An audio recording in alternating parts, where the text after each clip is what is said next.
సిద్దిపేట పట్టణ కేంద్రం గణేష్ నగర్ లో గంజాయి తీసుకుంటున్న 5 యువకుల్ని అదుపులోకి తీసుకుని కేసు నమోదు చేశారు వన్ టౌన్ పోలీసులు.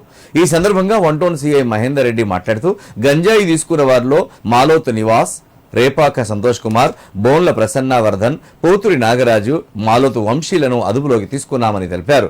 వారితో పాటు 2 బైకులు కూడా సీజ్ చేశామని తెలిపారు.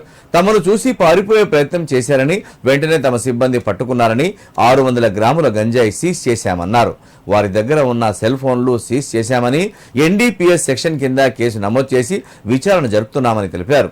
ఆగస్టు 13న సీలేర్ ప్రాంతం నుండి గంజాయి తెచ్చారని, అక్కడి నుండి సిద్దిపేటకు తెచ్చిన గంజాయి సేవిస్తున్నారని సీఐ మహేందర్ రెడ్డి తెలిపారు. అదుపులోకి తీసుకున్న వారిలో 4 ప్రైవేట్ జాబ్ చేయగా 1 డిగ్రీ సెకండ్ ఇయర్ స్టూడెంట్ ఉన్నారని తెలిపారు. వీరిపై చట్టరీత్యా చర్యలు చేపడతామని తెలిపారు. మాదక ద్రవ్యాలు క్రయ విక్రయాలు గాని సేవిస్తున్నట్టు గాని ఎవరికైనా తెలిస్తే దగ్గరలోని పోలీస్ స్టేషన్లో సమాచారం ఇవ్వాలని, సమాచారం ఇచ్చిన వారి వివరాలు గోప్యంగా ఉంచుతామని అన్నారు. గంజాయి సేవిస్తున్నటువంటి ఒక 5 వ్యక్తులను విశ్వసనీయ సమాచారం మేరకు ఈరోజు సాయంత్రం పట్టుకోవడం జరిగింది.